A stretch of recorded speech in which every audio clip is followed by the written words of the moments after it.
Assalamualaikum warahmatullahi wabarakatuh. Halo sobat, perkenalkan nama saya Najah Safira Ilma dari SMK Islamikon. Saya akan mereview buku yang berjudul Kau, Aku, dan Sepucuk Angpau Merah karya Terelie. Novel ini bercerita tentang Purno, pemuda sederhana dari Pontianak, tepian Sungai Kapuas. Kisah ini berawal saat Purno berusia 12 tahun. Purno kecil harus menghadapi kenyataan pahit bahwa ayah yang amat disayanginya harus meninggal dunia karena disengat ubur-ubur saat sedang berlayar.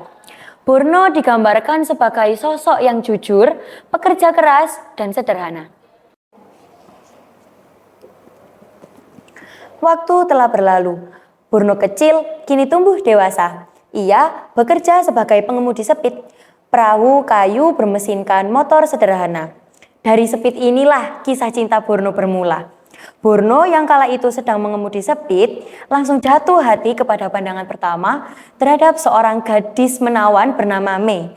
Mei adalah seorang gadis cantik keturunan Tionghoa yang sedang melakukan praktik magang di sebuah yayasan. Mei hadir sebagai tokoh yang kompleks, penuh misteri dan terikat kuat pada tradisi keluarganya. Cerita Purno dan Mei bermula saat sepucuk angpau merah Mei tertinggal di atas sepit milik Purno. Ternyata angpau tersebut menjadi kunci rangkaian peristiwa dan misteri yang mengubah hidup Purno.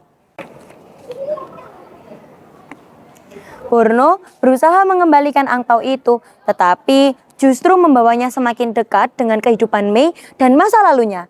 Cinta mereka berkembang, namun terbentur oleh perbedaan budaya, latar belakang keluarga, dan tanggung jawab pribadi. Akhirnya, cinta mereka tidak berakhir dengan kebersamaan. Mei memilih pergi demi masa lalunya, sementara Purno harus menerima dengan ikhlas. Kemudian, datang seorang gadis cantik keturunan Tionghoa bernama Sarah.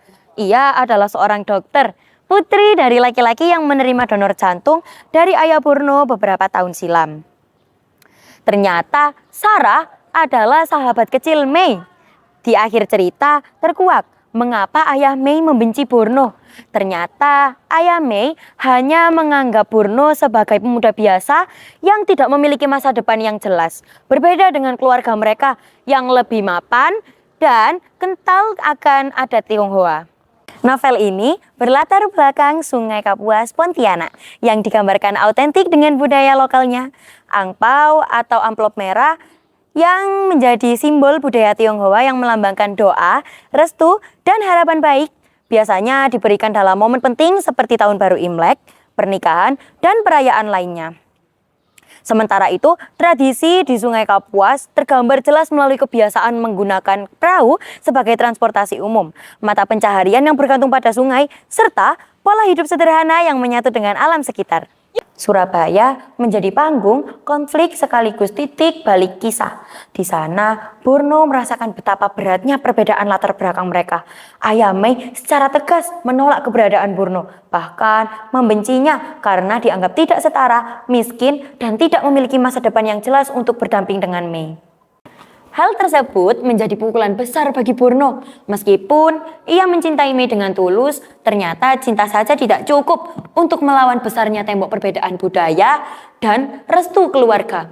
Tema yang diangkat mencakup cinta tulus, kejujuran, pengorbanan, hingga perbedaan budaya. Gaya bahasa yang digunakan mengalir sederhana, penuh kutipan reflektif khas Terelie, serta diselingi humor ringan yang membuat cerita terasa hangat. Novel ini berhasil menampilkan kearifan lokal Kalimantan Barat yang jarang muncul dalam karya lokal. Novel ini juga menghadirkan pesan moral yang kuat mengenai cinta, integritas, dan kejujuran. Tokoh-tokohnya digambarkan secara nyata dan dekat dengan kehidupan sehari-hari. Meski demikian, ending cerita tidak ditulis secara jelas. Penulis sengaja membiarkan pembaca berimajinasi sendiri akan apa yang terjadi. Novel Kau, Aku, dan Sepucuk Angpau Merah menyampaikan bahwa cinta tidak harus memiliki, tetapi juga bisa diwujudkan dalam bentuk keikhlasan untuk merelakan. Dengan latar budaya lokal, kental, dan karakter yang realistis, novel ini layak dibaca terutama oleh generasi muda yang tengah mencari makna cinta dan kejujuran. Tertarik untuk baca? Yuk baca! Wassalamualaikum warahmatullahi wabarakatuh.